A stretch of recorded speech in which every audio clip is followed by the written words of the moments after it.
पुष्पगुच्छ देऊन स्वागत करावं.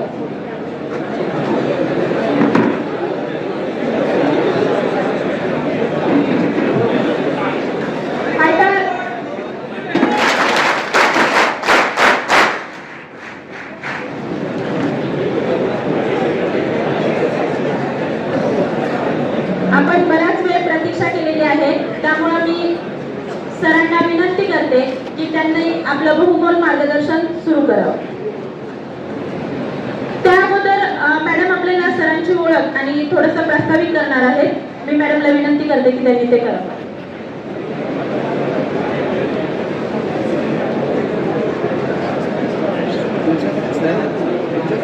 आपल्या पीटीसी मध्ये नेहमीच आपण गेस्ट लेक्चर साठी इकडे आमंत्रित करत असतो गेस्ट लेक्चर, आणि आपल्याला बहुमोल मार्गदर्शन वेगवेगळ्या गेस्ट लेक्चर करून आपण घेत असतो. आपल्या शरीराची रचना कशी आहे, नखापासून, आपल्या पायाच्या नखापासून डोक्यापर्यंत, आंतर शरीर, बाह्य शरीर, परत त्यासाठी आपण काय काळजी घ्यायला पाहिजे. आपण खूप इथे ट्रेनिंग करतो, राहतो, कसेही राहतो, तर नेमकं कशी काळजी घ्यायला पाहिजे आणि सुदृढ शरीर कसं राहिलं पाहिजे, निरोगी शरीर कसं राहिलं पाहिजे, हे आपल्याला सर मार्गदर्शन करणार आहेत. तर सगळ्यांनी ते शांत ऐकून घ्यायचे आणि आपली शेवटी सरांनी प्रश्न विचारायला संधी दिल्यानंतर आपण प्रश्न विचारायचे आहेत. मध्ये कोणीही बोलणार नाही, फक्त माहिती घेत राहणार आहे आपल्या अभ्यासक्रमाच्या माध्यमातून आणि आपल्या आयुष्याच्या दृष्टिकोनातून सुद्धा आपल्याला ते फायद्याचंच आहे. सर्वांनी शांत बसून घ्यायचं आणि ऐकायचं आहे.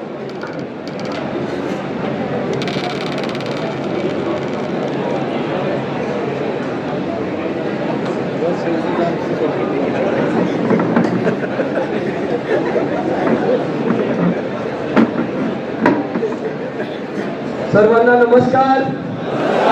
नमस्कार. पोलीस खात्याला आवाज कसा पाहिजे?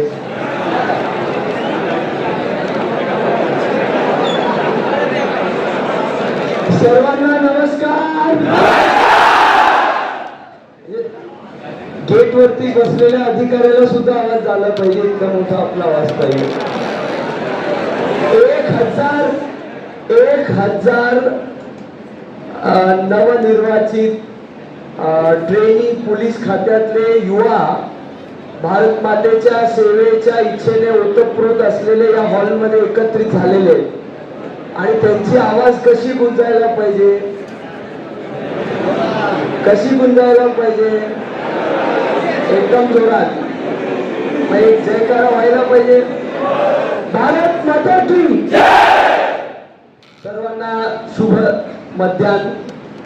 या कॅम्पसचे incharge SP sir, Chavan sir, या कॅम्पसचे indoor incharge PI Hatti madam, वरिष्ठ उपस्थित असलेले सर्व शिक्षक वृंद, पोलीस खात्यातले वरिष्ठ, आणि माझ्या समोर जमलेले आपण सर्व ट्रेनी पोलीस बंधू बांधवांनो.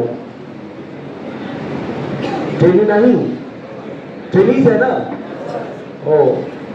तर मी हे आमची चर्चा साधारण 2 महिने आधी झाली होती की आपल्याला असा एक चर्चासत्र करायचं आहे.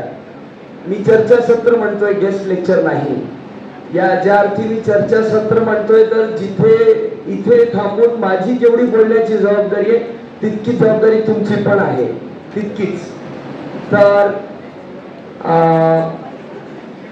हो, तर पुढचा पाऊण तास तुम्ही आणि मी ह्या विषयावरती चर्चा करणार आहोत.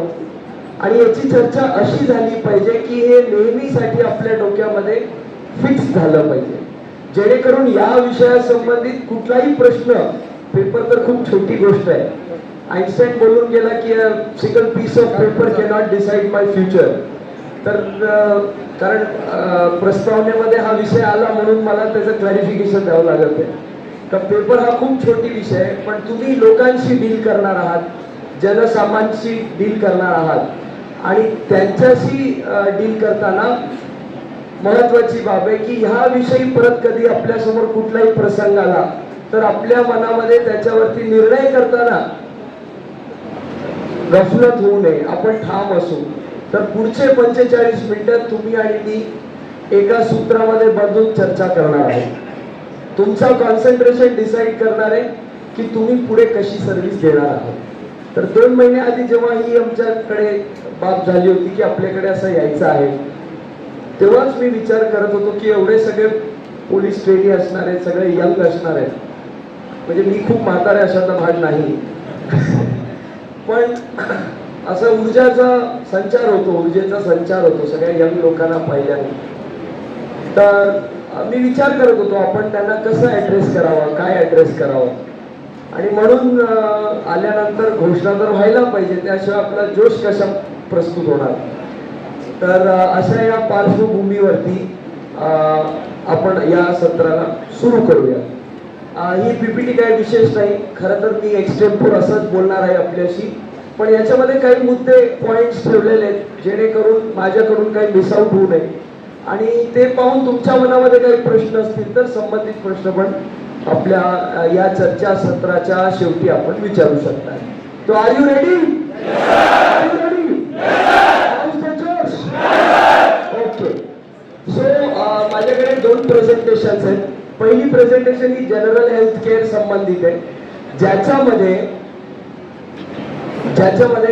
आपल्या सर्वांचं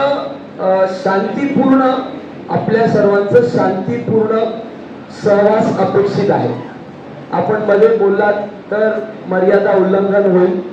आपण पोलीस खात्याचे भविष्य आहात, त्या अनुषंगाने आपल्या सर्वांचं सगळ्यांची वागणूक असावी. तर जनरल हेल्थ केअर मध्ये आपल्याशी संबंधित, आपल्याशी निगडीत, आपल्या शरीराशी निगडीत काय काळजी घेणं अपेक्षित आहे या संबंधित ही प्रेझेंटेशन आहे. आणि एक दुसरी प्रेझेंटेशन आहे ज्याच्यामध्ये की जेव्हा तुम्ही रुरल एरियामध्ये सर्व्हिस करता, ग्रामीण भागामध्ये सर्व्हिस करता किंवा अशा ठिकाणी जिथे खूप लोकांची गर्दी आहे, तर अशा ठिकाणी काय अपघात घडू शकतात आणि एक पोलीस म्हणून तुमची भूमिका कशी असावी, या दोन विषयांमध्ये आपली चर्चा होणार. तर overview of importance of general health care, की जनरल हेल्थ आपली जी आंतर्य आणि बाह्य हेल्थ आहे, आपला आरोग्य आहे, हा का महत्वाचा आहे. स्पष्ट गोष्ट आहे की आपण जर निरोगी राहिलो तर आपण जी सेवा करणार आहोत त्याच्यामध्ये अडथळा निर्माण होणार नाही. एखादा माणूस प्रचंड आजारी पडत असेल, सारखा आजारी पडत असेल, साधा सर्दी खोकला ताप जरी त्याला होत असेल तर त्याच्या परफॉर्मन्स मध्ये, त्याच्या कामामध्ये फरक पडतो. यामुळे आपली इम्युनिटी स्ट्रॉंग राहावी, आपलं हायजीन चांगलं राहावं, ज्याच्यामुळे आपण जी सेवा करणार आहोत ती आपल्या शरीराच्या, सुदृढ शरीराच्या माध्यमातून अविरत होऊ शकेल. त्यामुळे याचं पहिला महत्व हा आहे की आपण जी सेवा करणार आहोत त्याच्यामध्ये कोणत्याही प्रकारे आपल्या शरीराच्या न्यूनतेमुळे किंवा आपल्या शरीराच्या आजारपणा असल्यामुळे त्याच्यामध्ये खंडन होऊ नये त्या सेवेमध्ये. आणि त्यामुळे पोलीस खात्यासाठी, या खात्यामध्ये सेवा करताना आपल्यासाठी सगळ्यात महत्वाचं आहे की आपली जनरल हेल्थ ही व्यवस्थित राहावी. आणि हेल्थ याची परिभाषा WHO नी अशी सांगितलेली आहे की फिजिकल, मेंटल, सोशल आणि स्पिरिच्युअल. फिजिकल म्हणजे बाह्य शरीरातून किंवा आंतर असलेले सर्व अवयव यांची सुदृढता, म्हणजे व्यायाम आणि प्राणायाम.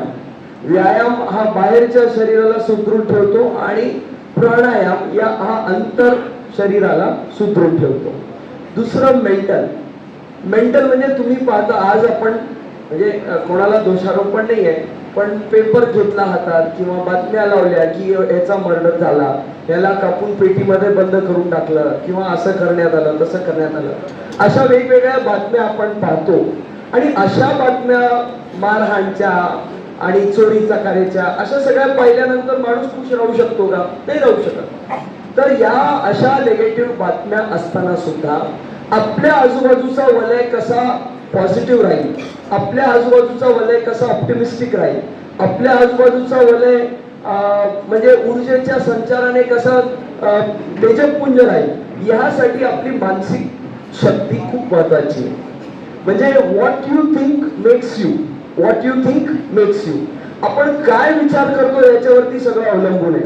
उदाहरणार्थ पद्मश्री डॉक्टर हिम्मतराव बावस्कर सर हे मेडिसिन फ्रेटर्निटीमध्ये खूप मोठे डॉक्टर आहेत आणि त्यांनी रुरल हेल्थमध्ये खूप मोठी सेवा दिलेली आहे आणि ते पाहताच भारत सरकारने त्यांना पद्मश्री दिली आहे. त्यांचा मुख्य रोल काय आपल्या याच्यामध्ये पण एक पुढच्या प्रेझेंटेशनमध्ये स्लाइड येणार आहे. स्कॉर्पियन म्हणजे विंचू. विंचूने डंक केलं त्याच्यानंतर काय करायला पाहिजे, तर प्राझोसिन नावाचा एक औषध असतो. त्याचा म्हणजे तो औषध ऑलरेडी होता पण तो ह्या डंकसाठी उपयोगी आहे, त्याच्या उपचारामध्ये प्राथमिक त्याची महिमा आहे. तर हे त्यांनी रिसर्च करून दिला. तर मला वाटतं 10-12 वर्षाचा मुलगा होता, त्याला विंचूनी डवसलं होतं, चावलं होतं, डंक मारलं होतं आणि त्याचे तसे तसे सिम्पटम्स आले. त्याच्या तोंडातून लाळ निघते आणि आतल्या बाजूला फुफ्फुसांना सूज वगैरे येत असते. त्याचे सिम्पटम्स आपल्याला ऑस्कल्टेशन वरती थेटोनी कळत असतात डॉक्टरला. त्याचा ते उपचार करत होते आणि हे प्राझोसिनचं ट्रायल ते औषध करत होते आणि त्यांना बातमी आली की तुमचे वडील शांत झालेले आहेत, तुमचे वडील शांत झालेले आहेत. त्या माणसाची रुग्ण सेवेबद्दलची निष्ठा, गेलेला माणूस तर गेला, परत येणार नाही, हा मुलगा जाऊ नये ह्याच्यावरती ह्याचे आई वडील निर्भरून आहेत.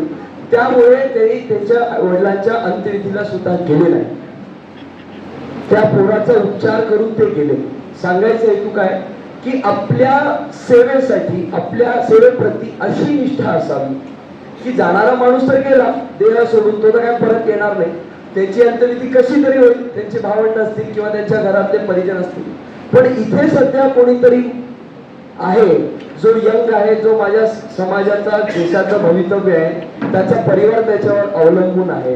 तर अशा त्या पेशंटचा जीव वाचवण्यामध्ये ते निष्ठ राहिले. तर याच्यातून 2-3 गोष्टी, एक की आपल्याकडे स्कॉर्पियन स्टिंगचा पेशंट आला तर त्याची मॅनेजमेंट कशी, ह्याचा विस्तार आपण पुढच्या स्लाइडमध्ये पाहणार आहोत. पण निष्ठा कशी असावी, तर असा मेंटल प्रिपरेशन पाहिजे. तुम्हाला लक्षात येते का, एखाद्याचे वडील शांत झाले अशी बातमी आली आणि तो म्हणतो हो मी जातो, पण माझ्यासाठी आधी आलेला माणूस, ही मेंटल फिटनेस आहे. सामान्य माणूस ढसा ढसा रडायला चालू करेल, सामान्य माणूस ढसा ढसा रडायला चालू करेल, पण रडण्याने काय होणार आहे का? तुम्ही बाहेरून किती पण स्ट्रॉंग राहिले. आता आपण सगळ्यांना माहिती आहे की छत्रपती संभाजी महाराजांचा बलिदान मास पाळला गेला. राजा कसा होता, नख ओढली गेली, कातडी ओढली गेली, डोळे घेतले गेले, जीभ कापली गेली, पण ते निष्ठ राहिले, निष्ठ राहिले. ज्या वे ऑफ लिव्हिंग मध्ये मराठा साम्राज्यामध्ये जगत होते ते निष्ठ राहिले. हे मेंटल हेल्थचं म्हणजे सांगेल तिथं उच्च कोटीचं उदाहरण आहे. आलं लक्षात? अशी मेंटल हेल्थ आपली, आपल्या ड्युटीच्या प्रती, आपल्या सेवेच्या प्रती अशी निष्ठा पाहिजे. आणि असा मेंटल हेल्थ त्याला काही सुद्धा लागत नाही, काही पुस्तकं वाचायला लागतात, त्याचं काही औषध आहे अशातला काही भाग नाही. मनात विकल्परहित संकल्प असावा, मनात विकल्परहित संकल्प असावा. तुम्ही विचार केला हे करायचं आहे, होऊन जातं, फक्त डगमगता कामा नये. तर हे झालं मेंटल हेल्थ. ठीक आहे, मेंटल हेल्थ. तिसरं आहे सोशल हेल्थ. तुम्ही ऑलरेडी सर्वजण सोशल लाईफ मध्ये आहात. मला प्लीज टाइम सांगा, कारण मी 11 वाजले तर मी आपलं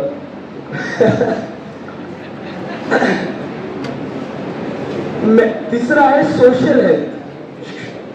तिसरं आहे सोशल हेल्थ. सोशल हेल्थ म्हणजे सामाजिक आपलं आरोग्य.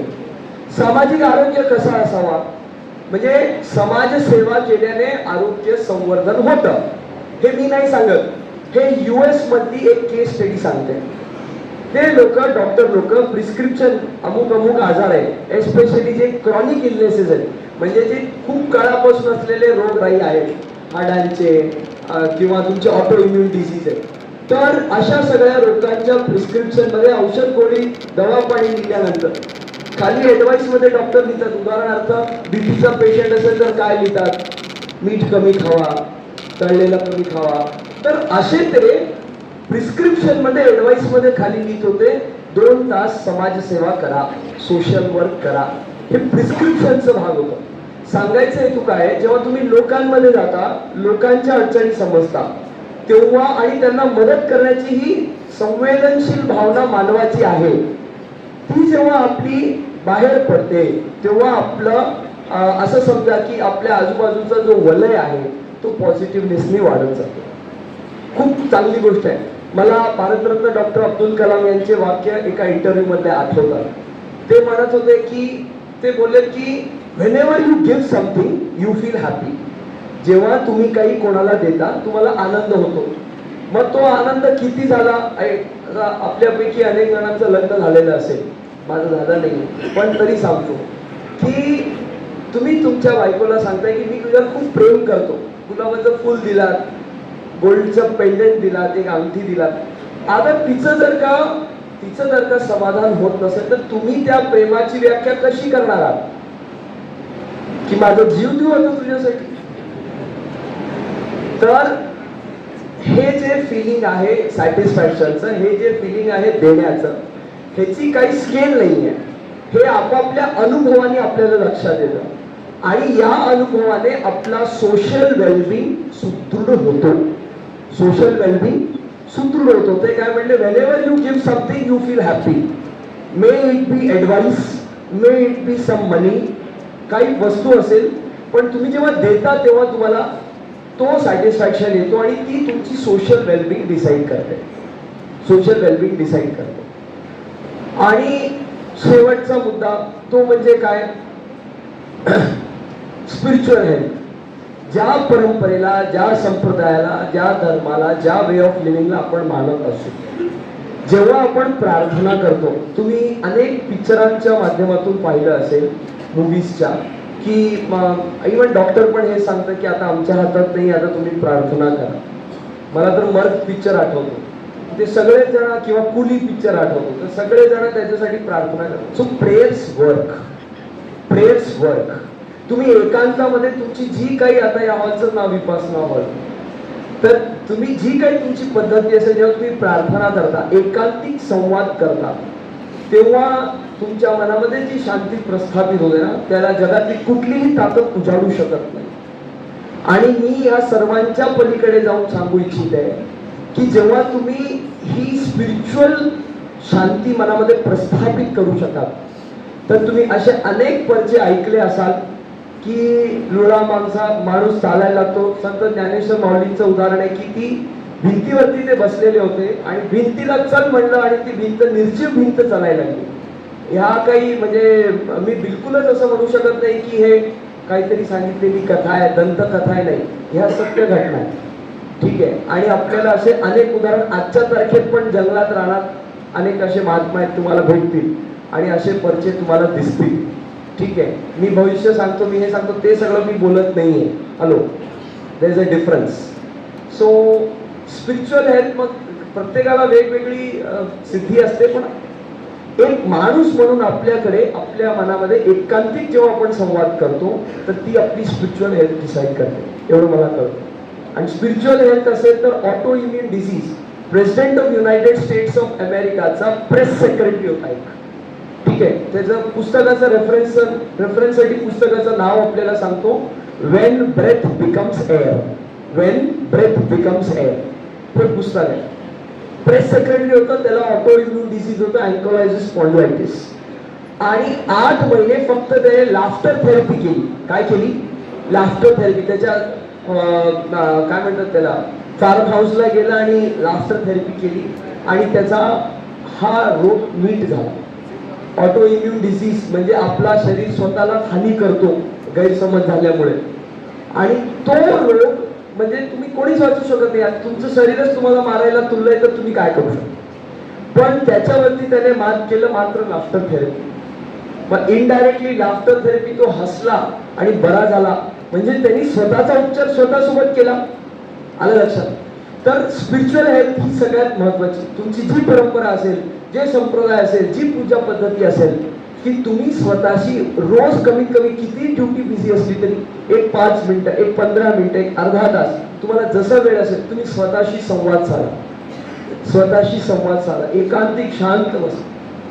त्याला मेडिटेशन म्हणा, काही म्हणा, तुमची काही पूजा पद्धती असेल, तुम्ही ज्या स्वरूपाला मानत असाल त्याच्यासोबत बोला. शंकराला मानत असाल, अल्लाला मानत असाल, जीससला मानत असाल, नारायणाला मानत, कोणाला मानत असाल. So spiritual health, social health, mental health and physical health, हे हेल्थचे 4 अंग आहेत आणि यांची पूर्तता झाली तर तुम्ही निरोगी आहात, तुम्हाला काहीच झालेलं नाही आणि तुम्ही जगात काही करू शकता, हे नक्की. तर खूपच पुढे गेलं आपण, मागे मागे मागे मागे नेक्स्ट. हा, प्रिव्हेंटिव्ह मेजर्स. प्रिव्हेंटिव्ह मेजर्स आमच्या कॉलेजमध्ये एक प्रोफेसर डॉक्टर मुंडेवाडी सर होते, आता ते धाराशिवला आहे. ते नेहमी आम्हाला एक स्टोरी सांगायचे. 2 दारुडे होते, 2 दारुडे. ठीक आहे, काय झालं?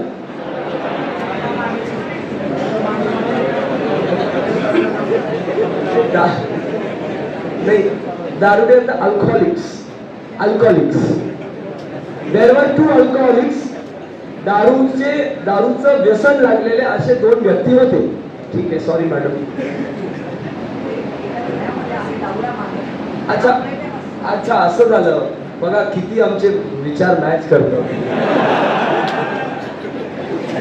म्हणूनच एका मंचावर बसलेलं आहे.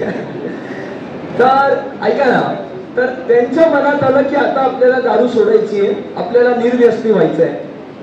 आणि ते एका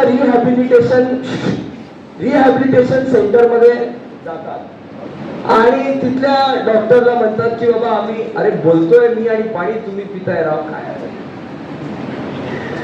तर ते त्या डॉक्टरला म्हणतात की आम्हाला आता निर्व्यसनी व्हायचंय, आम्हाला गोळे औषध द्या.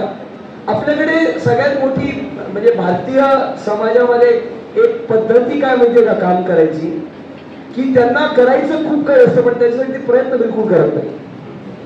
आपल्याकडे बोलली आहे की केल्याने होते आधी केलीच पाहिजे, पण आपल्याकडे करत नाही, फक्त आशा राहते की हे करायचं आहे. तसेच ते दारुडे होते. ते म्हणतात आम्हाला दारू सोडायची आहे पण दारू आम्हाला सोडत नाहीये. काय बोलले ते? आम्हाला दारू सोडायची आहे पण दारू आम्हाला सोडत नाहीये. आणि त्याच्यानंतर मग त्याला लक्षात आलं त्या डॉक्टरला की हा जो सगळा प्रकार आहे हा कुठला आहे, मानसिक रोगाचा आहे. हा, दारू सोडत नाही म्हणजे असं दारूची बाटली काय हात पकडणार आहे का तुमचा, का तोंडात येऊन बसणार? आणि ठीक आहे म्हणले आपण उपचार करू. आणि त्या रिहॅबिलिटेशन सेंटरमध्ये आत एक गार्डन होतं. गार्डन मध्ये मोठा एक वृक्ष होता पिंपळाचा. आणि तो डॉक्टर जातो, तो म्हणतो एक 15 मिनिटात औषध घेऊन येतो गार्डन मधून. गार्डन मध्ये जातो आणि थांबतो तिथे. 15 मिनिटं झाली, अर्धा तास झाला, 2 तास झाले, काय तो डॉक्टर आला नाही. आणि हे नशेत तर होते, संतापले. आत गेले तर पाहतात काय की तो डॉक्टर त्या झाडाला असं आलिंगन घालतोय. आणि त्यांना वाटलं झालं डॉक्टर पण मेंटल हॉस्पिटल झाडाला आलिंगन घालून बसले, उपचार करतो म्हणलं आम्हाला. आणि त्याच्यानंतर ते म्हणतात हो डॉक्टर, उपचार तुमचा करायचा का आमचा करायचा? नाही म्हणे तुमच्या उपचारासाठी या पिंपळाचं औषध घ्यायला आलो, पण पिंपळ काय मला सोडत नाहीये. पिंपळ काय मला सोडत नाही. अरे काय डॉक्टर वेड्यासारखं बोलताय म्हणे, पिंपळ कुठे धरू शकतो का? तो म्हणला दारू कशी धरू शकतो? मग त्यांना ट्यूब पेटली आणि मग त्यांचं रिहॅबिलिटेशन झालं. थोडक्यात सांगायचं काय, हा जो दुसरा मुद्दा आहे, preventive measures to maintain wellbeing. मला निरोगी राहायचं आहे पण मला जमत नाही ह्याच्याशिवाय, मला जमत नाही ह्याच्याशिवाय. तर जर आपणच आपलं नुकसान करण्यास तुल्य असू तर त्याच्यासाठी जगात कोणीही आपली मदत करू शकत नाही. आणि तुम्ही सगळेजण समाजात वावरत असताना दुसऱ्यांना सांगण्याच्या आधी आपलं आचरण पहिलं स्पष्ट पाहिजे. आपलं आचरण खूप म्हणजे विना कलंकचं, विना कोणी बोट उचलेल की अरे तू दारू पितो आम्हाला काय सांगू, असं पाहिजे. आणि मी तुम्हाला एक छोटंसं सूत्र सांगतो. जी गोष्ट आपल्याला फायदा करू शकत नाही ती निश्चित रूपामध्ये आपल्याला नुकसान करते. म्हणजे नाण्याच्या 2च बाजू आहेत. There is never a shade of grey when it comes to discipline.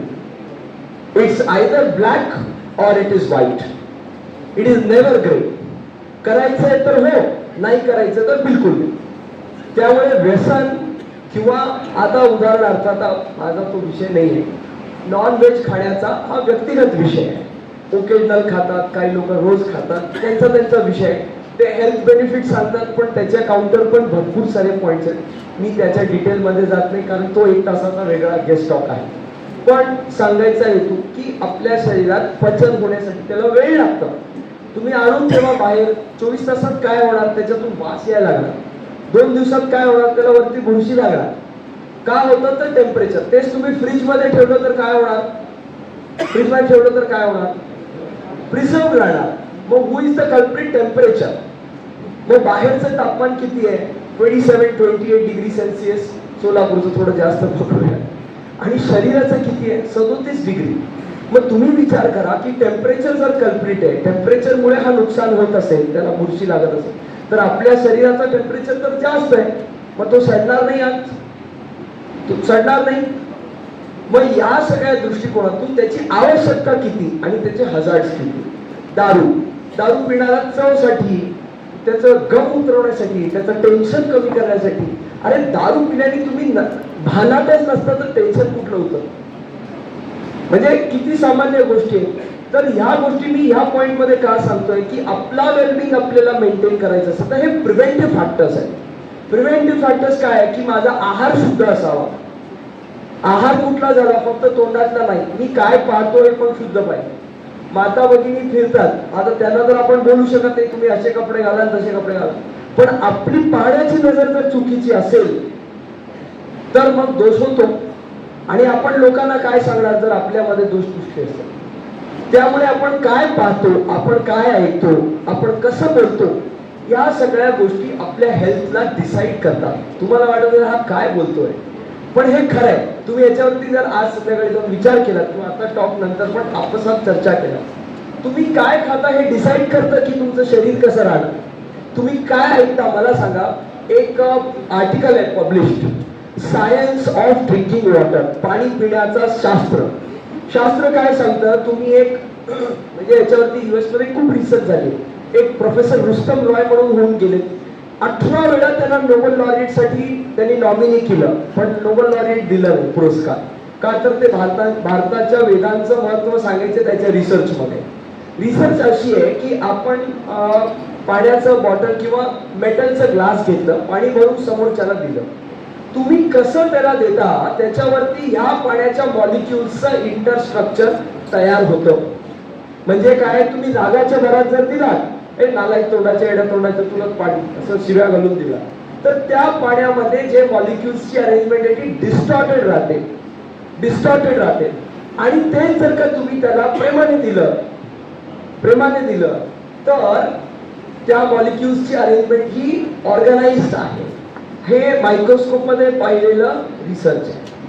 मग तुम्ही effect of drinking water on emotion, रागात दिलेलं तर त्याच्यामध्ये रागाचा संचार होणार आहे, आणि प्रेमाने दिलं तर प्रेमाचा संचार होणार आहे. अशी रिसर्च आहे. म्हणजे इतकं छोट्या छोट्या गोष्टीचं रिसर्च आहे. आपण कसंही बोललात कुठेही पाणी पितो, पाणी पिण्याची पण पद्धत आहे. तर सांगायचं आहे की इतक्या छोट्या छोट्या गोष्टी, या प्रिव्हेंटिव्ह हॅबिट्स, प्रिव्हेंटिव्ह मेजर्स आपल्या हेल्थला डिसाईड करते. आपण याच्याबद्दल किती कॉन्शियस आहोत, आपण याच्याबद्दल किती ओरिएंटेड आहोत, आपण याच्याबद्दल किती जागरूक आहोत, आपण याच्याबद्दल किती सजग आहोत, याच्यावरून आपली हेल्थ डिसाईड होते. मागे आम्ही एक उपक्रम केला होता, माझं कौतुक सांगत नाही, पण तुम्हाला ह्युमन बॉडीची काय कॅपॅसिटी आहे त्याचं एक उदाहरण सांगतो.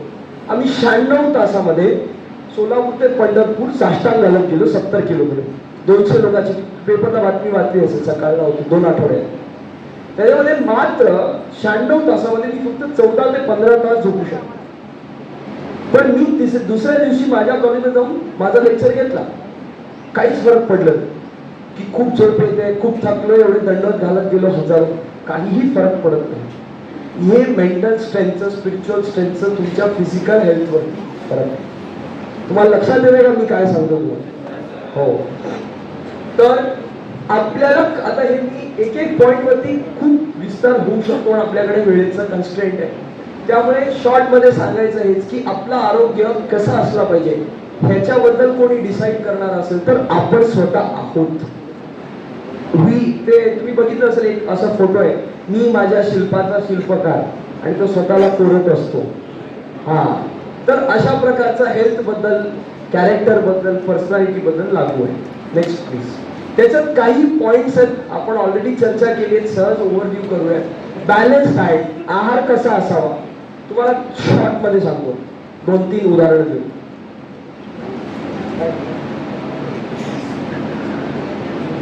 की मी आहे ॲलोपॅथीचा प्रॅक्टिस करणारा, पण माझं हे मानणं आहे की मल्टीपॅथीचा चांगला प्रभाव आहे, मिक्सोपॅथी नाही. म्हणजे कोणी आयुर्वेदाचा आहे तो ॲलोपॅथीच्या औषधी देतो किंवा ॲलोपॅथचा आहे तो मिक्स करतो असं नाही. त्याच्या पॅथीला त्याने फॉलो करावं तर तुम्हाला चांगले रिझल्ट मिळतात, including homeopathy, Unani, naturopathy etcetera. आयुर्वेदामध्ये भोजनाच्या 3 शैली, म्हणजे भोजनाला 3 कॅटेगरीज मध्ये डिवाइड केलंय.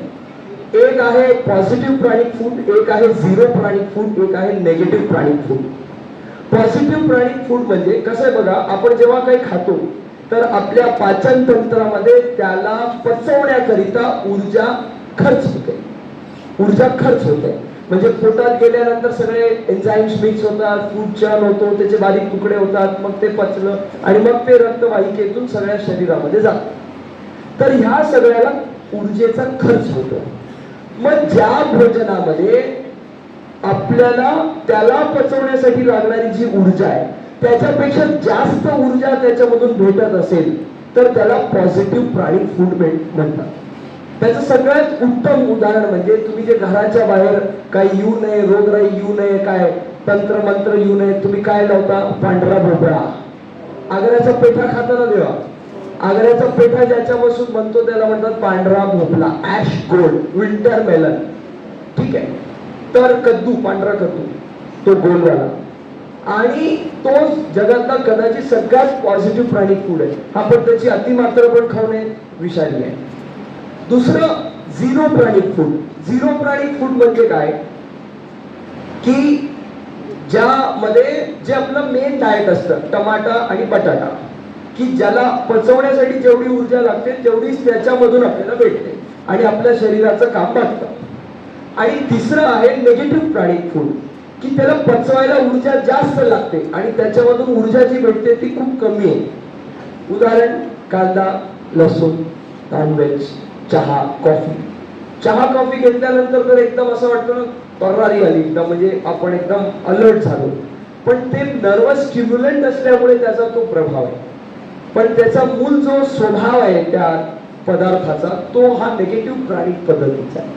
आता मी कांदा लसूण चहा कॉफी मला माहीतच नाही, मग वाटतं का कुठे ऊर्जा कमी आहे, काय थकून आला.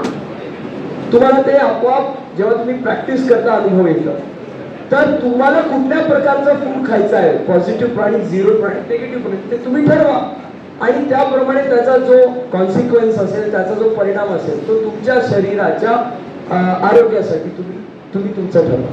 तर बॅलन्स डाएट हे सगळ्यात महत्वाचं आहे. आपल्याकडे जिमची, म्हणजे ज्या ठिकाणी आर्मी झाली, पोलीस खातं झालं, किंवा अलीकडे आमच्या मेडिकलच्या मुलांना जिम करायला जातो, जिम. आणि जिमला गेलं की सगळ्यात आधी तो ट्रेनर म्हणतो इतना आता प्रोटीन खाना पडेगा, तो अंडी खातो किंवा प्रोटीन पावडर खातो किंवा काही खातो. कुठल्याही गोष्टीची अति तिथे माती होते.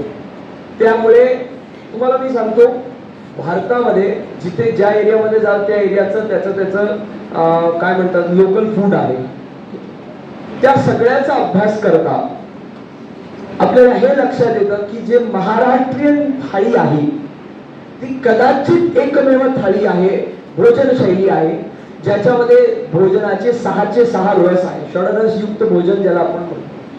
तर only one of the only menu which has all the 6 म्हणजे जे सगळे 6 त्याच्यामध्ये रस आहे. त्यामुळे आपण भाग्यवान आहे की आपल्याला हे घरातूनच आलेलं आहे की भाजी भाकरी खाणे, कांदाची फोडणी खाणे किंवा अजून जे काही चटणी, लोणचं, आता ताक, हे ते सगळं. तर ते बॅलन्स डाएट मध्ये जादा विस्तार न करता आपली महाराष्ट्रीयन थाळीमध्ये जे सगळं येतं ते सगळं खाणं आपल्यासाठी सगळ्यात उत्तम आहे. Protein, vitamin, mineral, carbohydrate, lipid सगळं त्याच्यात आलं. Next please. आणि हे सांगायची गरज नाही की आता अनशेट खाऊ नये. वडापाव, समोसा, अरे महाराजांचे मावळे काय समोसा खात होते, भाकरी शिदोरीमध्ये बांधून घेऊन जातो. तर ती आपली पद्धती असावी. आपल्याला काय वाटतं, थोडं चवीला, टेस्ट, तोंडाला थोडं बदल काहीतरी. आपण खातो पोटासाठी, जिभेसाठी नाही, हे मनामध्ये आपल्या कोरलं गेलं पाहिजे, तर आपण चांगले राहू शकतो. रेग्युलर एक्सरसाइज मला वेगळं सांगायची काय गरज वाटत नाही, कारण आपल्याकडे खूप फिजिकल ऍक्टिव्हिटी होते. एवढा मोठा मैदान आहे, बघितल्यावरच मन भारून गेलं. तर तर फिजिकल ऍक्टिव्हिटी असावी. तुम्हाला एक सांगतो, फिजिकल ऍक्टिव्हिटी ही मेंटल स्ट्रेंथ साठी पण महत्वाची आहे. जेव्हा तुम्ही खूप थकलेला असता आणि तरी तुमच्या समोर टार्गेट असतं की मला अजून 4 किलोमीटर पळायचं आहे, तर तुम्ही मानसिकरित्या सुदृढ होता. माझा एक स्टुडंट आहे आणि तो स्वतःला असं 42 किलोमीटर मॅरेथॉन साठी प्रिपेअर करतो. मेडिकलचा स्टुडंट आहे, फायनल इयरला. तो मॅरेथॉन साठी स्वतःला तयार करतो. तो म्हणतो की मैं देखता हूँ मेरे को और 10 किलोमीटर करना है और मेरा मेंटल स्ट्रेंथ डेवलप होता है. जब मैं कर लेता हूँ तो उसका अलग सॅटिस्फॅक्शन है. तुम्हाला तुमची कॅपॅसिटी फिजिकल मेंटल दोन्ही कळते. कसं आहे, आमचे गुरुजी म्हणतात, when you lose wealth you lose nothing, when you lose health you lose something, when you lose character you lose everything, and when you lose confidence you lose everything forever. याचं विवरण अशा प्रकारे आहे की when you lose wealth, पैसा गेला तर परत कमवता येतं, काहीच गमलं नाही. when you lose health, health म्हणजे आपलं आरोग्य. आता माझा एक हात तुटला, आता मी परत काय असं उगवून दिला का? शक्य नाही. त्यामुळे यू लूज समथिंग. आणि कॅरेक्टर म्हणजे माझा स्वभाव, माझी नीतिमत्ता जर का गेली, माझ्या नावावर जर एखादं कलंकास्पद असं काम नेमलं, म्हणजे ठप्पा पडला की ह्याने हे चुकीचं काम केलं, चोरी केली, तुम्ही परत किती पण दान करा, चोरीचा कलंक जाऊ शकत. अकबरच्या दरबारामध्ये एक बूंद, एक थेंब इत्रसाठी तो खाली वाकला, ती गेलेली इज्जत. आणि मग बिरबलच्या समोर तो म्हणला, अरे मी बघ एवढे टँकर इत्र वाटायला लागलो. म्हणला, महाराज बूंदो से गई हुई हौदो से नहीं आया. सांगायचा हेतू काय की एकदा कलंक लागला परत येत नाही, you lose it for ever. आणि कॉन्फिडन्स गेला तर you lose everything for ever. आपल्या सोबत इंग्रज काळानंतर हे झालेलं आहे. इंग्रज शिक्षण पद्धतीनंतर आपल्याला आपल्या अस्तित्वावरती प्रश्न उभे राहिले आपल्या मनामध्ये. त्यांनी त्याचं बीजारोपण केलंय की अरे आपण कोण आहे. इंग्रजी म्हटलं तर भारी, इंग्रजी म्हटलं तर भारी, इंग्लिश डिश, इंग्लिश, आता मी काय बोलत नाही, कॉन्व्हेंटची पद्धत. आणि मराठी म्हणजे हे मराठी, अरे मराठी म्हणजे तुला काय इंग्लिश मध्ये 10,000 सुद्धा शब्द नाही, थेसॉरस उघडून बसलं ते. आणि संस्कृत मध्ये 2.25 लाख पेक्षा जास्त शब्द आहेत. आणि हे आपल्याला सांगायला आलं तर सांगायचं आहे तू काय की कॉन्फिडन्स आपला जातात. आणि ही सांगायची वेळ का आली का पोलीस खात्यामध्ये सगळ्यात महत्वाचं, मी जर मेंटली खचून गेलो तर मी आयुष्यात कधीच उठू शकत नाही. आणि म्हणजे अपार्ट फ्रॉम पोलीस खात्याची जबाबदारी, तुमची स्वतःची एक घरात पण जबाबदारी आहे. घरचे तुम्हाला एक आयडियल म्हणून पाहत असतात की आमचा मुलगा समाजाच्या सेवेसाठी जात आहे. त्यामुळे मेंटल हेल्थ खूप महत्वाची आहे, जी रेग्युलर एक्सरसाइजने आपल्याला भेटते. Next, hydration. तुम्ही पाणी पिता, एवढ्या मोठ्या बाटल्या बघून खूप छान वाटलं, पाण्याच्या बाटल्या बघून खूप छान वाटलं. प्रॉपर हायड्रेशन खूप महत्वाचं आहे. तुम्हाला एक गोष्ट सांगतो, तुम्ही खेड्यापाड्यात कुठे ट्रेनिंग करा, सर्व्हिस करा, काय म्हणतात भिल लोक, आदिवासी लोक, तुम्ही त्यांना बघा, ते सगळं ऑटोमॅटिक असतं. तुम्ही त्यांना ऑब्झर्व करा. तुमची पोस्टिंग जर एखाद्या अशा एरियामध्ये आली तर त्यांना ऑब्झर्व करा. त्यांचं डाएट आणि त्यांचं पाणी पिण्याची जीवन पद्धती जी आहे ती इतकी व्यवस्थित आहे. काय डॉक्टर, काय डायटिशियन, कसलं काय डोंबलं लागत नाही. पाणी, आपलं शरीर 70% काय आहे माहिती आहे सगळ्यांना. MCQ तर तुम्ही लक्षात ठेवलं. 70% is water, 25 to 28% is what. तुम्हाला पंचमहाभूतचं तत्वज्ञान सांगत आहे थोडक्यात. 70% पाणी आहे, म्हणजे जलदेवता, वरुण देवता. 25 ते 28% काय, हाड, मांस, चमडी, हे सगळं मसल, मांस म्हणजे धरती आहे. शेवटी मसल्स किंवा बोन्स काय आहेत, कॅल्शियम, आणि म्हणजे बोन्स काय, कॅल्शियम हायड्रॉक्सी ॲपेटाईट सांगायचं आहे की हे सगळे तात्विक एलिमेंट्स आहे जे तुम्हाला धरतीमधून भेटतात. मग उरलेली कॅव्हिटी, पोटामधली जागा, वात म्हणजे वायुदेवता, आणि त्याच्यानंतर आजूबाजूचा जो आपला ऑरा आहे तो म्हणजे काय, आकाश तत्व आहे. तर हे पंचमहाभूत आणि अग्नी, आपल्या बॉडीचं टेम्परेचर मेल्यानंतर अग्नी, माणूस थंड पडतो म्हणजे अग्नी संपते.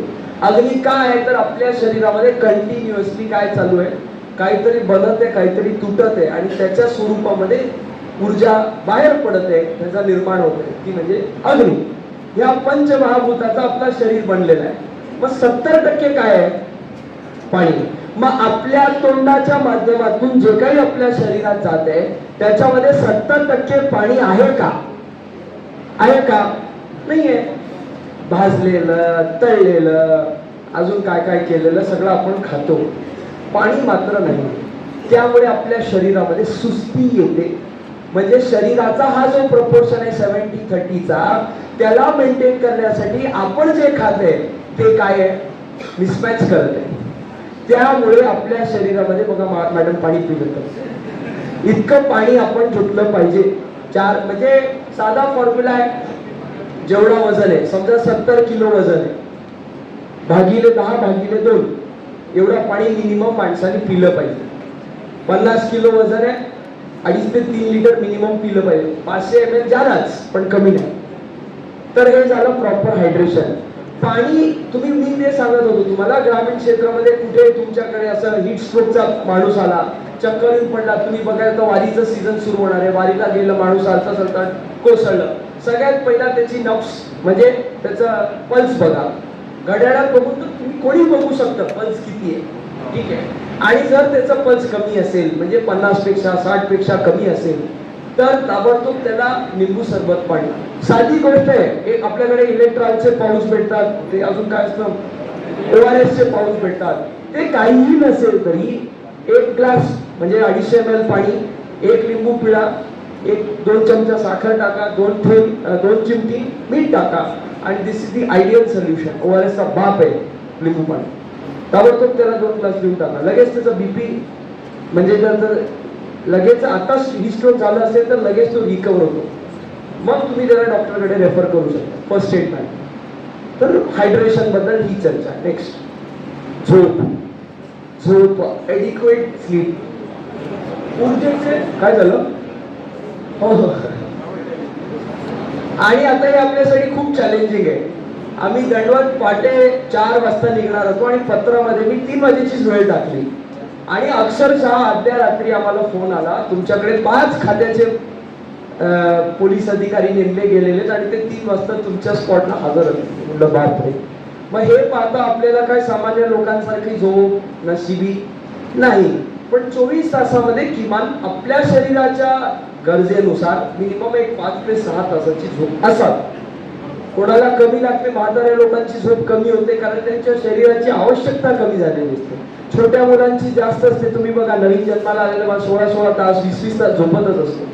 तर प्रत्येकाच्या शरीराची आवश्यकता निराळी असते, आपल्याला ती माहीत असते, त्याप्रमाणे आपण करावं. तर 5 to 6 hours ऑफ स्लीप हे रिक्वायर्ड आहे, ठीक आहे. ऊर्जेचे 3 स्रोत आहेत. किती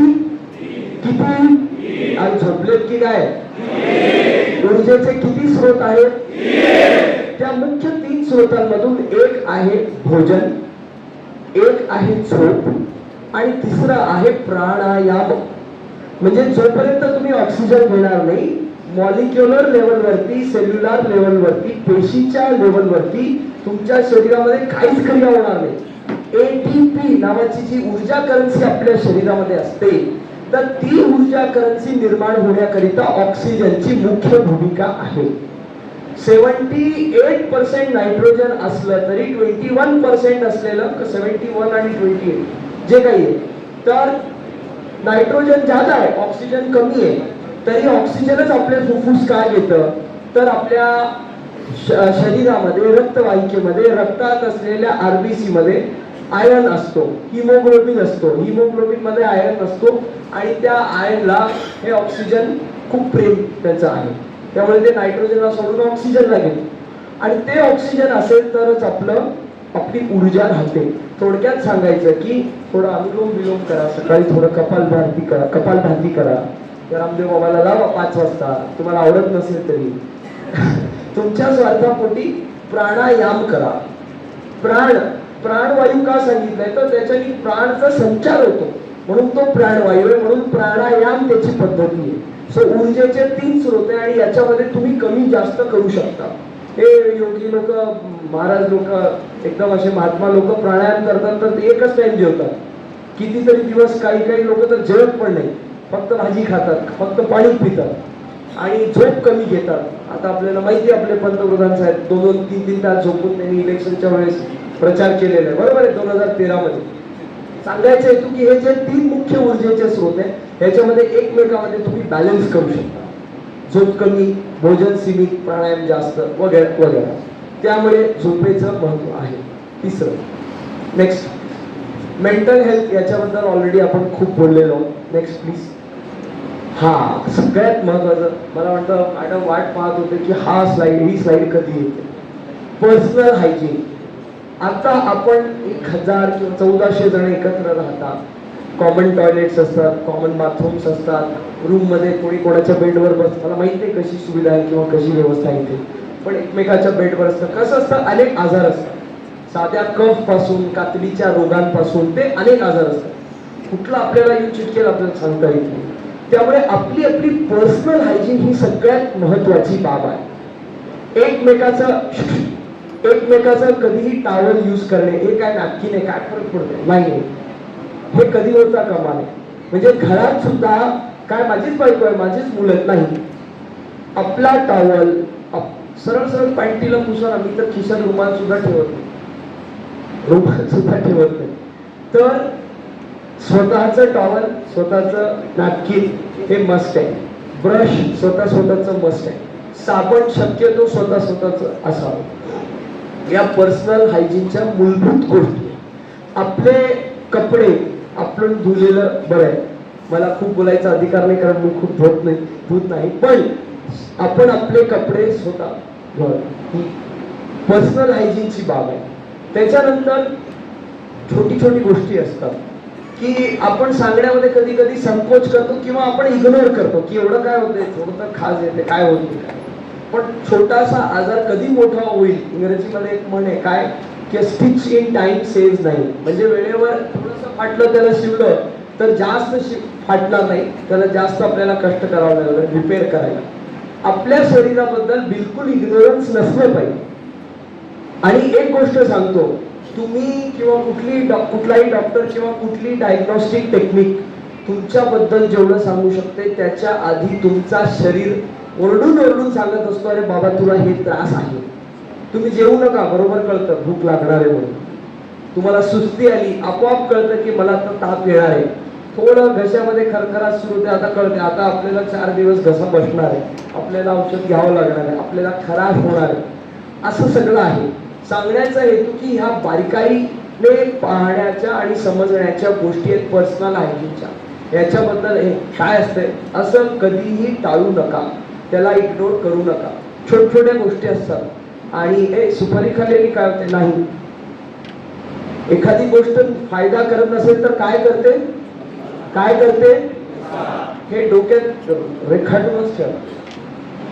त्यामुळे कुठलीही गोष्ट विनाकारणाच्या करू नये. तुम्ही काही खात असाल, काही विचार करत असाल, माझ्यासाठी याचा काय फायदा, मी हे का करतो, हे वाईट प्रश्न विचारा, तर तुम्हाला इतकं निरोगी जीवन भेटेल की त्याची तुम्ही कल्पना सुद्धा करू शकत नाही. त्यामुळे सगळ्यात महत्वाचं आहे. बरं, हँड वॉश. आता हे कोविड नंतर तर खूपच जास्त प्रचलनामध्ये आलेलं आहे की सगळीकडे सॅनिटायझर शक्यतो वापरू नका. साबण पाणी याचाच उपयोग करायला पाहिजे. खाण्याच्या आधी कुठेही, म्हणजे आपण कसं आहे, मी शाळेमध्ये असंच विद्यार्थ्यांसाठी कार्यक्रम करतो पर्सनल हायजीनवर, फूड हॅबिट्सवर, जंक फूड न खाण्यावर आणि कॅन्सर बद्दल. त्याच्यामध्ये फुफ्फुसची चर्चा आली की त्यांना आम्ही काय सांगतो, छोट्या मुलांना कसं समजायचं की तुम्ही शेपूट काढल्यानंतर हात धुता का नाही. शेपूट काढायच्या आधी पण धुतलं पाहिजे ना दादा. घाणेरडा कुठलंही तुम्ही नाकात बोट घाला थोडी चालणार आहे. आपल्याकडे बघा आता झाडाला लावून टाका, अरे काय पद्धत. असं होऊ नये. असंच करतात, पुसतात आणि मग ते भिंतीला कुठेतरी हात झालं स्वच्छ. अरे असं नसावं, असं नसावं. रोगराईला आमंत्रण आहे.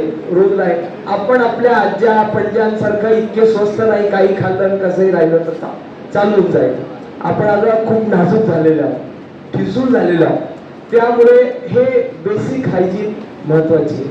चूल भरणे, ब्रश केल्याशिवाय काही न खाणे, सामान्य गोष्टी सांगण्याची विशेष आवश्यकता नाही. नेक्स्ट.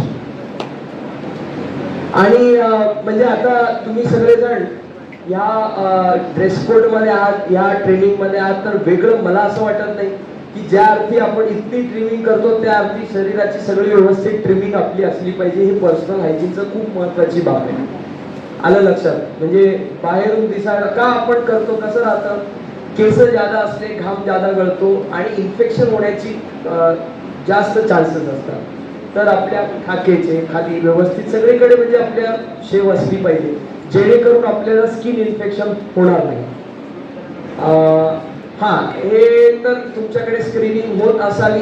आणि उगाच आपलं दर वर्षाला जाऊन चला फुल बॉडी चेकअप, असे पैसे जास्त झाले तर मला नाही, असलं काहीतरी करू नका. मी तुम्हाला सांगितलं, तुमचा शरीर सगळ्यात मोठा तुमचा इंडिकेटर आहे. काही बिघडलं, काही झालं तर तो काय करतो, तुम्हाला इशारा करत असतो. तर त्या हिशोबाने चेकअप असावं, स्क्रीनिंग असावी. पण आता 50 वय गाठेपर्यंत दर 5 वर्षाला तुम्ही हे करू शकता, 50, 55, आणि मग नंतर 2 वर्षाला, 1 वर्षाला, जसं आवश्यक असेल. वॅक्सिनेशन तर आपल्याला कोविड नंतर अजून त्याचं महत्व वाढलं आहे. आणि ही गोष्ट तुम्ही जिथे ड्युटी करता, छोटे मुलं दिसले की पहिला त्यांच्या आई बाबाला विचारा की याचं तुम्ही टीका केलंय का, वॅक्सिनेशन केलंय का. कारण का आपण भारत म्हणून खूप जे कंटेजियस आणि इन्फेक्शियस डिसीजेस असतात, म्हणजे काय, एकमेकाला पसरतात. आता आपल्याला माहिती आहे की पोलिओ किंवा टीबी ह्या सगळ्याला आपण प्रचंड मात दिलेली आहे, म्हणजे असं पाठीत लाथ मारून पाठवून दिलं त्या. पण ह्या आजारांना त्यांच्यावर मात ही कायम राहण्यासाठी त्याच्यावरती वॅक्सिनेशन हे महत्वाचं आहे, आणि काही दशकांसाठी. तर छोटे मुलं दिसले की तुमचाच मुलं आहे म्हणून त्याची काळजी करून निश्चित त्याच्या आई बापाला विचारा की काय केलंय काय पुढे. हा, ह्याच्यावरती तर आपण खूप बोललोय, अल्कोहोल हे ते सगळं काही करू नका म्हणून. नेक्स्ट. तर शॉर्ट मध्ये काय समजतं आपल्याला. बर, पद्मश्री डॉक्टर तात्याराव लहाने सरांचं मला एक 4 लाईनर आठवतं. माझ्या मागे तुम्ही बोला, ठीक आहे. खा पिझ्झा आणि बर्गर, व्हा आजार आणि जर्जर. खा पिझ्झा आणि बर्गर, व्हा आजार आणि जर्जर. आणि खा भाजी आणि भाकरी, जगा होईतो आजोबा आणि आजी. आजोबा आणि आजी म्हणजे थोडक्यात की तुम्ही कचरा खाल्लात तर आज कचरा होणार आहे, आणि तुम्ही व्यवस्थित भाजी भाकरी खायलात तर केस पांढरे होईपर्यंत आणि सगळं जाऊपर्यंत चकचकीत टकाटक व्यवस्थित असा. तर ही पहिल्या प्रेझेंटेशनची पूर्तता आहे. दुसरी प्रेझेंटेशन छोटीच आहे, 5 मिनिटाची, की एखाद्या अपघातग्रस्त ठिकाणी आपली पोस्टिंग झाली किंवा आपल्या समोर अशी वेळ आली तर आपण कशी टॅकल करावी. एकच मिनिट.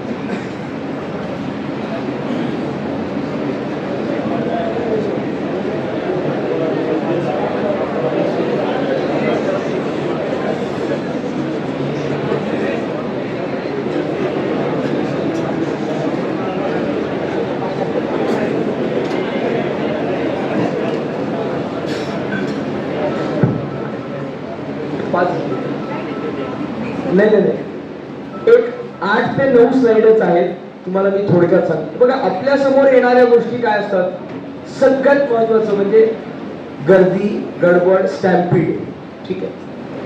त्याच्यानंतर मी सांगितल्यानंतर सुरू कर. स्टॅम्पीड म्हणजे आपण आपली पोस्टिंग कशी लागते, बाबा इथे भगदड झालेली, इथे लोकांची गर्दी झालेली, इथे लोक बदमाशी करतात आणि मॉब आलेला आहे आणि त्याला हँडल करायचं, मॅनेज करायचं. तर सुरक्षेच्या दृष्टिकोनातून तर आपली जबाबदारी राहतेच. पण त्या मॉबमध्ये छोटे मुलं असू शकतात, महिला असू शकतात, एखादं शरीराने खूप निरोगी नसलेला एखादा पेशंट असू शकतो, अस्थमाचा माणूस असू शकतो. सगळ्यात पहिलं की बाबा असं तुम्हाला कधी वाटलं की हे आता कोसळलं आहे, पहिला तर त्याला ओपन जागेमध्ये बसवा जिथे वारा आहे, म्हणजे त्या उसको हवा खाने दो, बेसिक पहिलं. दुसरं त्याचा पल्स बघा. पहिला तर तो बोलतोय का नाही, कुठलाही माणूस कोण बोलतोय का नाही, बोलत असेल तर ठीक आहे, कसतरी वाटतं त्याचा पल्स पहा. घड्याळात राहायचं 60 सेकंदामध्ये 60च्या वर त्याचा पल्स असला पाहिजे. कमी असेल तर लगेच डॉक्टर ॲम्ब्युलन्स इन्फॉर्म करा. मग त्याच्यानंतर त्याला काही आजार आहे का त्याच्या जवळच्या लोकांकडून किंवा तुम्हाला स्वतः त्याला विचारून कळत असेल बाबा तुला काही आजार आहे का, अस्थमा आहे, कुठला ऑटोइम्युन डिसीज आहे, काही आहे, कशामुळे होत आहे, असं आधी झालेलं आहे का, असं विचार आणि त्याला सेटल करा.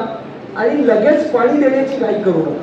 आपल्याला हे माहित आहे ऍक्सिडेंट झालं लगेच बस बस बस पाणी नाही, त्याला पहिला श्वास खाऊ द्या. त्याचा रेस्पिरेशन इतका वाढलेला असतो की तुम्ही त्याला पाणी दिलं की त्याला ठसका बसून तो पाणी फुफ्फुसामध्ये जाऊन जागेच्या जागे तो मरण्याची शक्यता असू शकते. त्यामुळे कुठल्याही अपघाताच्या ठिकाणी लगेच पाणी द्यायची घाई कधीच करू नका. तो पाणीच्या वियोगामध्ये काय मरून जाणार नाही माणूस. एक 10 मिनिटं 15 मिनिटं जाऊ द्या आणि त्याचा रेस्पिरेशन नॉर्मल झाला, तो थोडा सेटल झाला माणूस की मग त्याला तुम्ही पाणी द्या. आणि डसा त्याला पाणी म्हणत असलं तरी पाणी द्यायचं नसतं, कारण त्याला काही झालं पण कोण जबाबदार, आपण त्याचा हितचिंतक आहोत आपण त्याचे. त्यामुळे 10-15 मिनिटं त्याचा रेस्पिरेशन सेटल झाला असं कळतंय की व्यवस्थित श्वास घेतोय, मग थोडंसं त्याला पाणी आणि मग पुढचं तुम्ही इन्फॉर्म करा जे काही. हे एक बेसिक मॅनेजमेंट कसं असावं, अप्रोच कशी असावी हे मी आपल्याला सांगत. आता काही कंडिशन्स आहेत ते आपण पाहूया. Next please. स्नेक बाईट, साप चावला. आता साप चावला, काही नाटक पण करणारे आपल्या सर्वांना माहिती आहे, पेननी पिनानी कशानी तरी करून आणलं ते तर तुम्ही ओळखू शकता, एक्सपर्ट आहात. पण खरोखर जर साप चावला असेल तर काय केलं पाहिजे. आता साप कुठला आहे हे बघा. लोक पण खूप असे बुद्धिमान आहेत, असं नाही की त्यांना कळत नाही की बाबा विषारी आहे का नाही. जर विषारी असेल तर ताबडतोब जिथे चावलंय त्याच्या शरीराच्या जवळच्या बाजूला, त्याच्या वरच्या बाजूला कंपल्सरी बांधणे, पण खूप टाईट पण नाही बांधलं पाहिजे की जेणेकरून ब्लड सप्लाय पूर्णच थांबेल. अशा पद्धतीने बांधायच्या मागचं कारण काय की तो विष पसरू नये. बरं, आपल्याकडे भ्रांती काय असते किंवा स्नेक बाईट सोबत मी तुम्हाला डॉग बाईट पण सांगतो, कुत्रा चावला की लगेच ते काय करता येईल, चुना लाव, हळदी लाव, हे लाव, असले धंदे करू नये. कुठलाही जनावराचं बाईट असेल तर सगळ्यात पहिलं काम काय करायचं असेल तर त्याला वाहत्या फ्लो मध्ये पाण्याच्या त्याला स्वच्छ धुवून घेणे. वाहत्या पाण्याच्या फ्लो मध्ये धुवून घेणे. रक्त वाहतोय वाहून ते काही फरक पडत नाही, काही फरक पडत नाही. वाहत्या पाण्यामध्ये व्यवस्थित स्वच्छ धुवून घेणे पहिलं काम. दुसरं काम की तर कुत्रं चावलं असेल तर कशा प्रकारचं काहीच लावायचं नाही, ड्रेसिंग बिसिंग काही नाही, फक्त रक्त थांबेल म्हणून पकडून ठेवा वाटल्यास आणि ताबडतोब त्याला 12 तासाच्या आत त्यांनी इंजेक्शन त्याचे घ्यायला, शक्यतो 6 तासाच्या आतच घ्यायला पाहिजे, पण 12 ते 24 तास पर्यंत त्याने इंजेक्शन आणि ते सगळं प्रोसिजर सुरू करायला. ते काय मी तुम्हाला डिटेल सांगत नाही, आवश्यकता पण. आणि प्रत्येक कुत्रं चावलेल्या माणसाला इंजेक्शन घ्यायची गरज नसते. तुम्हाला दिसलं की अशा प्रकारे चावलं गेलंय की रक्त आला आहे किंवा स्किन जी आहे आपली कातडी ती फाटली आहे, अशा स्थितीमध्ये त्याला हॉस्पिटलायझेशनची आवश्यकता आहे. आणि त्या माणसापेक्षाही जादा महत्व त्या कुत्र्याचं आहे. त्या कुत्र्याला बघा की तो पिसाळलेला आहे. पिसाळलेला असो नसो त्याला जर का रक्त आलं असेल आणि असं झालं असेल तर त्याला ड्रेसिंग करणं, इंजेक्शन घेणं भागच आहे. पण त्या कुत्र्याला पहा, कारण जर तो कुत्रा पिसाळलेला असेल तर त्या माणसाने जर ताबडतोब इंजेक्शन नाही घेतले तर त्याची वाचण्याची शक्यता. आमच्याकडे एक केस आली होती मागच्या वर्षी, साधारण 6-8 महिने झाले, की ज्याच्यामध्ये बालपणी त्याला कुत्रं चावलं होतं, 4-5 वर्षाचा 6 वर्षाचा असताना. आणि आता तो मला वाटतं 15-16 वर्षाचा किंवा 20 वर्षाचा असा काहीतरी होता. आणि काय झालं की तेव्हा त्याने त्याचं औषध पाणी केलं नाही. कुत्र्याच्या लाळमध्ये एक व्हायरस असतो, रॅपिडो व्हायरस नावाचा व्हायरस, आणि तो जाऊन बसतो गपचूप. मग त्याला पंख आले की तो सुटतो आणि मग तो तुमचा जीव घेऊन सोडतो. मग हे टाळण्यासाठी आपलं त्याची वॅक्सिन असते, त्याचं इंजेक्शन असतो, ते घेणं लोक टाळतात. हे काय असतं, माझंच कुत्र आहे, माझंच कुत्र आहे, असं नसतं. तुमचं कुत्र आहे तर काय, ते त्याच्या सलाईवामध्ये रॅप्टो व्हायरस नाही असं नाही. त्यामुळे हा विषय. आणि स्नेक बाईटचं सांगितलं, त्याला फाईन मार्क्स दिसतात, लोकल स्वेलिंग असते. हा, रक्ताचे असे गाठड्या पण तुम्हाला दिसतात. तो वॅस्क्युलोटॉक्सिक म्हणजे रक्ताचं विष असलेला तो साप असतो. या सगळ्यांना ताबडतोब हॉस्पिटलायझेशनची आवश्यकता असते. वेळ न घालवता त्याला हॉस्पिटलला पाठवलं. आणि महत्वाचं म्हणजे आता तो चालला, हे बघा, तुम्ही एखाद्या शरीराच्या अवयवाची मुवमेंट करता, तर ती मुवमेंट होण्यासाठी ऊर्जा लागते. आणि ऊर्जा कुठून येतो? रक्तातून येते ऊर्जा. एटीपी, ऑक्सिजन या सगळ्याचं ट्रान्सपोर्ट, पोस्टमनचं काम रक्त करतं. मग रक्त वाहून, रक्त बघा 5 लिटर, आपलं शरीरातला 5-6 लिटर रक्त आहे. काही सेकंदांमध्ये तो शरीराच्या एका टोकापासून दुसऱ्या टोकापर्यंत जातं, काही सेकंदांमध्ये. तर सांगायचं हेतू काय का, तो विष असलेला जर रक्त सगळीकडे पसरत असेल तर काय उपयोग. त्यामुळे जिथे चावलंय त्या भागाची मुवमेंट एकदम बंद करा. हातावरती चावलं, पायावरती चावलं, गप्प बस म्हणायचं तरी. त्याला चालायला लावू नये, त्याला हातला चावलं असेल हाताला हलवायला लावू नये. कारण तो रक्त विषयुक्त रक्त शरीरात पसरलं तर काही उपयोग नाही. म्हणून इमोबिलायझेशन हे सगळ्यात महत्वाचं. दुसरं, त्याला कापा, मी विष ओढून काढतो, त्याला सोडतो, मग थुकून टाकतो, मग कुल्ला करतो, असला प्रकार करू नका. वाहत्या पाणीत धुवा आणि वरच्या बाजूला सांगितल्याप्रमाणे बांधून घ्या, जेणेकरून विष जाणार नाही. इतकं पण जोरात बांधू नका की त्याला इथे सगळं सप्लाय बंद होईल आणि टिश्यू डेड होईल आणि हात कापावा लागेल. आणि लगेच त्याला हायर सेंटरला शिफ्ट करा. बेसिक मॅनेजमेंट हीच आहे की दुसरं काही अमकं तमकं ढमकं चुना बिना न लावता हे प्रकारे आपण मॅनेज केलं पाहिजे. ऑर्गॅनोफॉस्फेट पॉइझनिंग म्हणजे शॉर्ट मध्ये रोगर माहितीये ना आपल्याला, शेतात वगैरे वापरतात ते. हा, माझ्या बायकोसोबत भांडलो, रामकृष्ण हरी, असलं प्रकार खूप आपल्याकडे येतं. किंवा ऍक्सिडेंटली पण शेतकऱ्यांच्या अंगावर हे होतं. तर त्याचे प्रेझेंटेशन काय, तोंडातून लाल पडत असते, उलटी जुलाब असं मळमळ सगळं होतं आणि श्वास घेण्यामध्ये तकलीफ होते त्याला.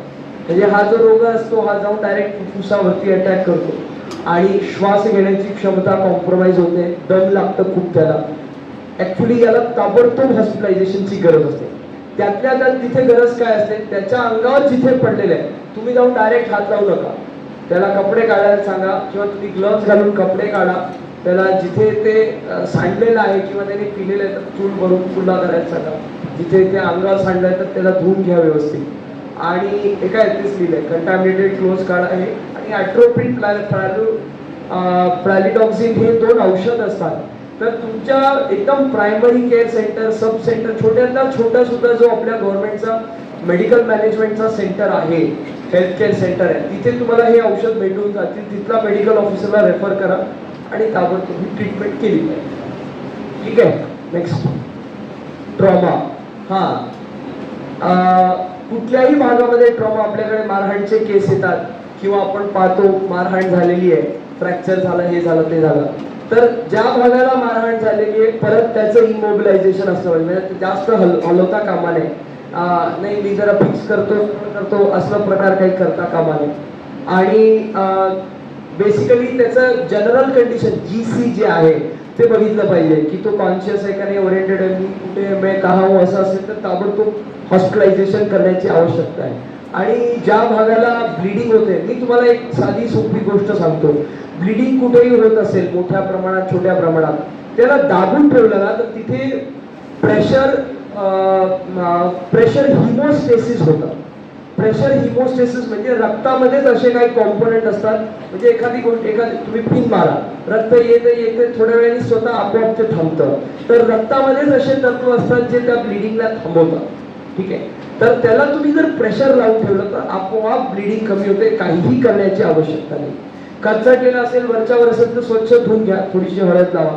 माझ्या पॅथीच्या बाहेर सांगतो पण कामाची गोष्ट आहे. आणि तिसरं खूप जास्त असेल, एक्सटेन्सिव्ह ब्लिडिंग, काट मार झाली असेल, व्यवस्थित क्लीन करून घ्या, धुवून घ्या आणि त्याला पूर्ण ड्रेसिंग करा आणि लगेच हायर सेंटरला पाठवून द्या. ठीक आहे. आणि त्याच्यामध्ये अति प्रेशर लावून पण आता एखादा हात मोडला असेल आणि तुम्ही त्याच पोझिशन मध्ये त्याला बांधून ठेवलं की तसं झालं तर माल फॉर्मेशन होऊ शकतं. तर व्यवस्थित पद्धतीने, पण हायर सेंटरला लोक रेफर करत नाही, ते करण्याची आवश्यकता आहे. आणि महत्वाचं चक्कर आली, हे सगळ्यात महत्वाचं बघ. चक्कर आली म्हणजे सनस्ट्रोकमुळे किंवा ब्लड लॉसमुळे, तर त्याला हेड लो पोझिशन द्यायची. हेड लो पोझिशन म्हणजे मान खालच्या बाजूला आणि पाय थोडे वरच्या बाजूला, त्याला उलट लटकायची आवश्यकता नाही, पण मान खालच्या बाजूला आणि पाय वरच्या. मग पायाच्या साईडचा जो खाट असतं तर त्याच्या खाली विटा, दगड किंवा असं काहीतरी करून त्याचं डोकं खाली जाईल, जेणेकरून रक्त पुरवठा होईल. कारण मेंदूला काही सेकंद जरी रक्त पुरवठा झाला नाही तर माणूस जागेवर मरतो. आणि ब्लड लॉस मुळे ही गोष्ट हायपोव्हॉलेमिक शॉक ज्याला आपण म्हणतो, तर ते अनेक वेळा होते, त्यामुळे तिची आवश्यकता आहे. नेक्स्ट हे बाळंतपणाशी संबंधित आहे. एवढंच आहे की बाळंतपणा होईपर्यंत तर सगळे सजग असतात, झाल्यानंतर मग ते बाईकडे लक्ष नसतं, त्या पोराकडे लक्ष असतं. तर असं होता कामा नये. तिच्याकडे जर थोडी पण ज्यादा ब्लिडिंग होत असेल त्या दाईला किंवा डॉक्टरला करत असेल तर ताबडतोब हायर सेंटरला शिफ्ट केलं पाहिजे, वेळ न घालवता. Next please. हार्ट अटॅक आला म्हणजे आता तुम्ही कुठल्याही भगदडच्या एरियामध्ये, स्ट्रेस अटॅक मुळे पण हार्ट अटॅक होतो बरं का. स्ट्रेस अटॅक मुळे हार्ट अटॅक होतो. खूप गर्दीच्या ठिकाणी त्याचा एकदम त्याला घाम सुटायला लागला, टेन्शन आला की मी आता इथं कसं बाहेर पडू, मला श्वासच येत नाही, आणि तिथे त्याला अटॅक येऊ शकतो. One of the influencing factors. तर अशा त्या सिच्युएशन मध्ये तुम्हाला माहित असेल की जिभेच्या खाली ठेवायची गोळी असते. सहसा ते लोक स्वतः सोबत घेऊन असतात, तर त्यांना विचारायचं की काका जिभेखालची गोळी आहे का. परत त्यांना ओपन स्पेस मध्ये आणणे, वास घेऊ देणे, आणि वास म्हणतोय वारा घेऊ देणे, आणि ती तोंडाखाली म्हणजे जिभेखाली ठेवायची गोळी एका विचाराने लगेच ठेवायला लावा. तात्पुरतं ब्लड सर्क्युलेशन हार्टचं इम्प्रूव्ह होतं. आणि CPCRची जर आवश्यकता असेल तर त्याला CPCR देणे. CPCR का देणे, कसं घेणे, हे सगळं खूप डिटेल स्वतः 1 तासाचा वर्कशॉप आहे. थोडक्यात 2च गोष्टी सांगतो. त्याचं जर पल्स पेटंट असेल, वाटत असेल कॉन्शियस आहे, डोळ्यात लाईट मारून बघा, छोटं प्युपिल डायलेक्ट कन्स्ट्रिक्ट होत असेल, आणि त्याचा हार्ट घडला आहे हे कळत असेल, इथनं पल्स लागत असेल, तर ताबडतोब त्याला स्पीड काय असते तुम्हाला पोझिशन सांगतो. पोझिशन बघा, पोझिशन अशी असते. कशी असते, हे बोट या हाताच्या मध्ये टाकायचे, ठीक आहे, आणि तो ज्या हाईटवरती पेशंट झोपवलेला आहे त्या हाईटवरती गुडघ्यावरती आपण बसणे, त्याच हाईटवर किंबहुना जादा हाईटवर, जमिनीवर असं तर असं, आणि त्याच्यावरती काय करणे, कॉम्प्रेशन करणे.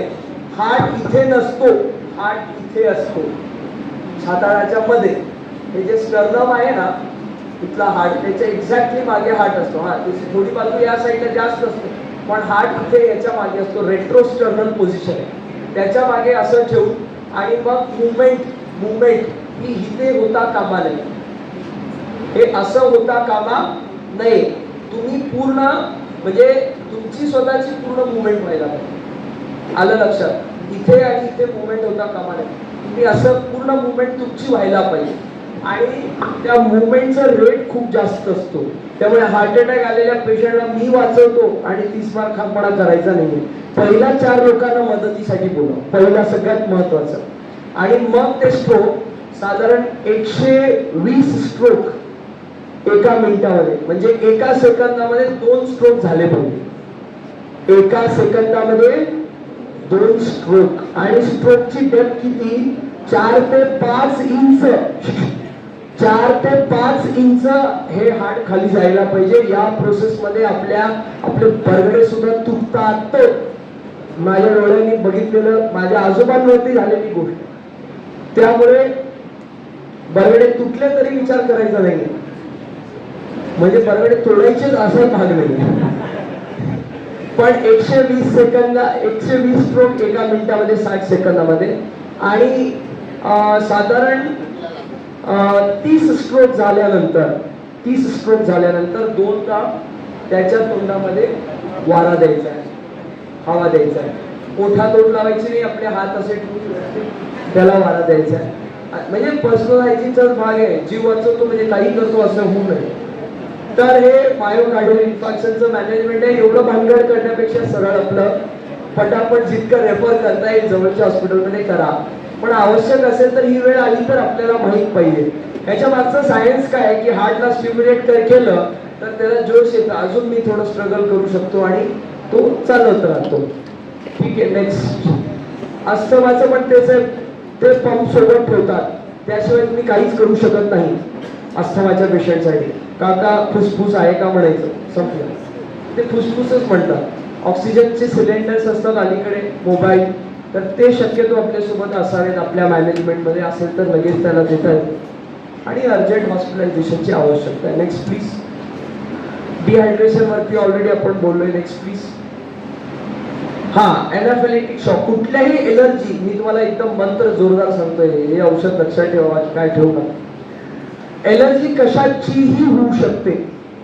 अरे अँटीबायोटिक औषध दिलं तर त्याची सुद्धा रिॲक्शन येते, हे मी मागच्या आठवड्यात पाहिजे.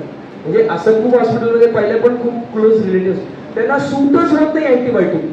लगेच तोंड सुजायला लागतं, रॅश यायला लागतात, लघवीमध्ये त्रास होतो, श्वास घ्यायला दम लागतो, मला नीट वाटत नाही, असं लगेच असे कंप्लेंट्स येतात. तर सगळ्यात आधी अँटी हिस्टमाइनिक म्हणजे अँटी एलर्जिक औषध येते. त्याचं नाव, ब्रँड नेम सांगतो कारण तुम्हाला तेच भेटेल, अलेग्रा किंवा एव्हिल.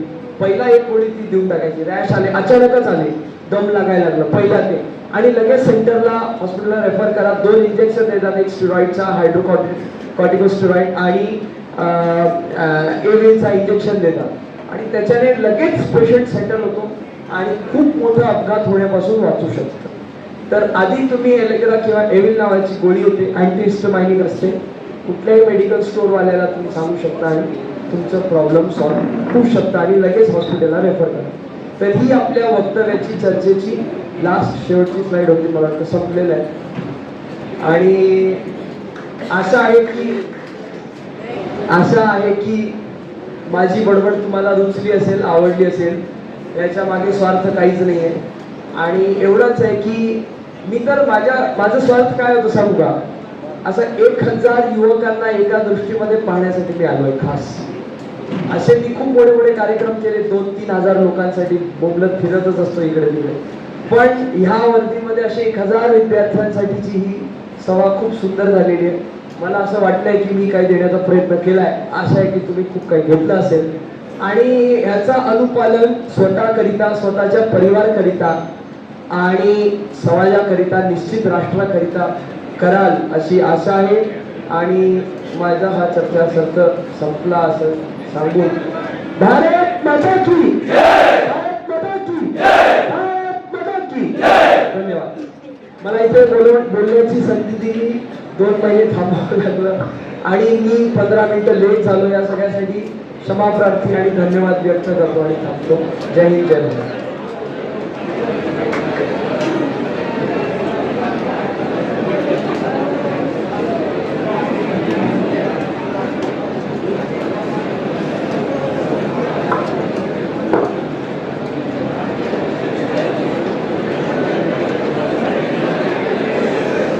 धन्यवाद तापडिया सर. सरांनी खूप छान आपल्याला मार्गदर्शन केलेलं आहे. आणि सरांना मी सांगू इच्छिते की सर आमच्या अभ्यासक्रमाच्या पुस्तकामध्ये सुद्धा यातील बऱ्याच गोष्टी आमच्या कव्हर झालेल्या आहेत. आमच्या जवानांना ही जी माहिती आहे ती सरांनी सांगितल्याप्रमाणे आपल्या वैयक्तिक जीवनामध्ये तर उपयोगाची ठरणारच आहे. पण आपण ज्या सेवेमध्ये आता एंट्री करत आहोत तर त्यामध्ये आपण आपल्या वैल ठेवतो आणि सामाजिक भावना आपल्यामध्ये जागृत करत असतो. तर त्या अनुषंगाने आपण ज्या ठिकाणी कर्तव्य करत असतो त्या ठिकाणी सुद्धा यातील बऱ्याच गोष्टी किंवा हे जे सरांनी दिलेलं ज्ञान आहे ती उपयोगी पडेल आणि आमचे जवान ती सर्व गोष्टी लक्षात ठेवून उपयोगात आणतील, त्याची अंमलबजावणी करतील असं तुम्हा सर्वांच्या वतीनं मी ग्वाही देऊ इच्छिते. देऊ ना?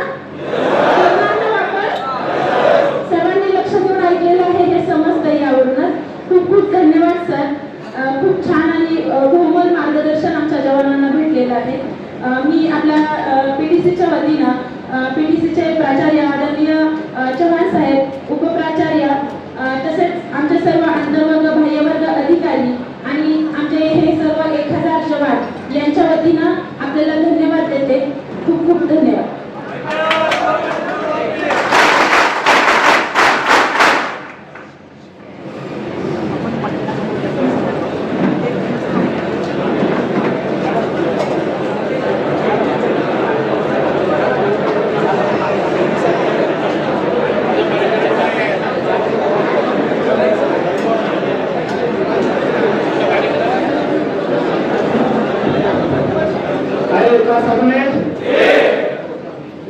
कोणीही बोलणार नाही.